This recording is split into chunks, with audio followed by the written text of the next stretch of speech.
अध्यक्ष महोदय, मुझे मालूम है कि हर राज्य में अपने अपने राज्य की भाषा को हर तरीके से प्रोत्साहित करने के प्रयत्न किए जा रहे हैं और ऐसा करना ठीक भी है।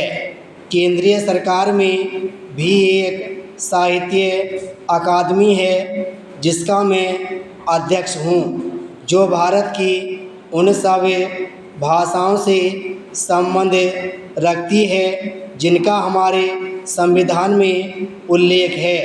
हम इन सब भाषाओं के विकास में बिना किसी पक्षपात के सहायता देते हैं। मैं जानता हूँ कि हिंदी और अन्य भाषाओं के भी कुछ अति उत्साही लोग हैं जो बहुत उत्तेजित हो जाते हैं और अपने बारे में इतने लंबे चौड़े दावे करते हैं जिनसे दूसरों का चिढ़ना स्वाभाविक है। हम एक प्रकाशन गृह स्थापित करने की सोच रहे हैं। इसका उद्देश्य भारत की सब भाषाओं में पुस्तकें प्रकाशित करना और उन्हें बहुत सस्ते दामों पर बेचना होगा। इनमें विदेशी भाषाओं के अनुवाद और योग्य व्यक्तियों द्वारा लिखी हुई पुस्तकें शामिल होंगी। इस समय एक और महत्वपूर्ण प्रश्न सामने है। यह प्रश्न राज्यों के पुनर्गठन के संबद्ध आयोग की रिपोर्ट का है। मैं आशा करता हूँ कि यह रिपोर्ट जनता को जल्दी ही मिल जाएगी ताकि प्रत्येक उसको पूरी तरह से पढ़ सके, विचार कर सके, उसे पचा सके और उसके बारे में अपनी राय बना सके या स्पष्ट कर सके। इस रिपोर्ट को शीघ्र से शीघ्र लागू करने की हमारी इच्छा नहीं है और हम चाहते हैं कि जनता को इस पर विचार करने का पूरा अवसर मिले।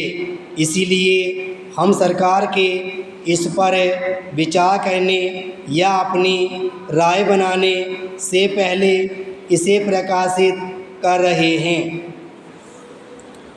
हाँ, विभिन्न राज्य सरकारों के विधानमंडल इस पर विचार करेंगे। संविधान में कोई भी परिवर्तन इस जटिल प्रक्रिया के बिना नहीं हो सकता।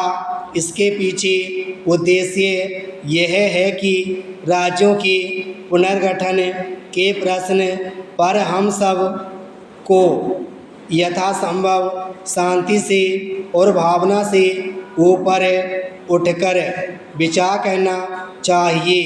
किसी बात पर उत्तेजित होने या गुस्सा करने से कोई काम नहीं सधता और लोगों की धमकियों से तो और भी काम सधता है।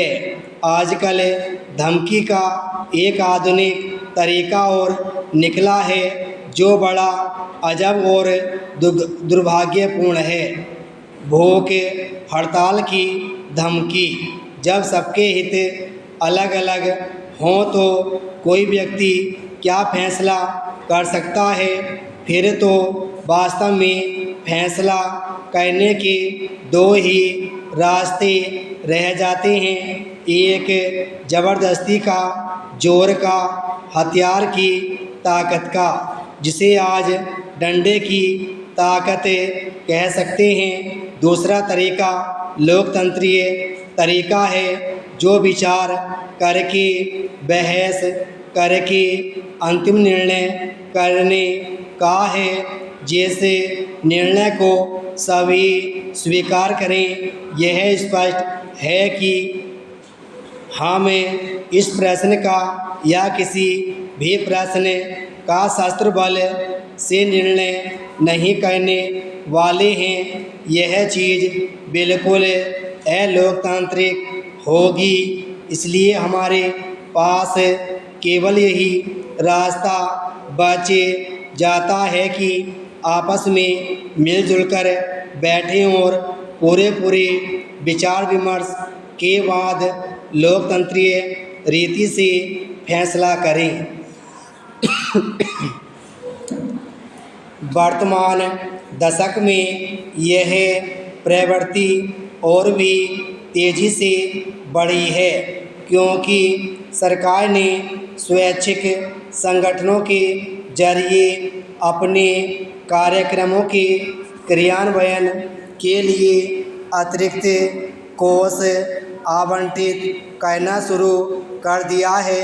ऐसी संस्थाएं जो केवल सरकार के कोषों पर ही निर्भर रहती हैं, अंततः राज्य और उसके तंत्र का ही एक अंग बनकर रह जाती हैं।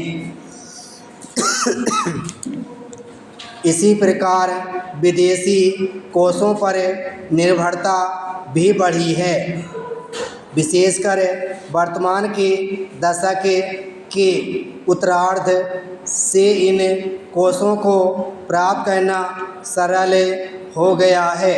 इसका परिणाम यह निकला है कि बहुत से स्वैच्छिक संगठन भूमंडलीय विकास सहायता कार्यक्रम के अंग बनकर रह गए हैं। अब विकसित देशों के गैर सरकारी संगठनों से आधिकारिक विकास सहायता भारतीय स्वैच्छिक संगठनों तक पहुंचने लगी है। चिंता का एक कारण यह है कि पिछले कुछ वर्षों से स्वैच्छिक क्षेत्र में सामाजिक बदलाव के लिए प्रतिबद्ध युवा पीढ़ी का प्रवेश वैसे नहीं हो पा रहा है जैसे 70 के दशक के अंत में हुआ था। इसलिए स्वैच्छिक क्षेत्र में बहुत से लोग मुख्यतः रोजगार के लिए आ रहे हैं। इस तरह स्वैच्छिक क्षेत्र में एक तरह की आत्मतुष्टि की भावना और आरामदायक ढंग से काम करने का दृष्टिकोण व्याप्त होने लगा है। विराम स्टॉप।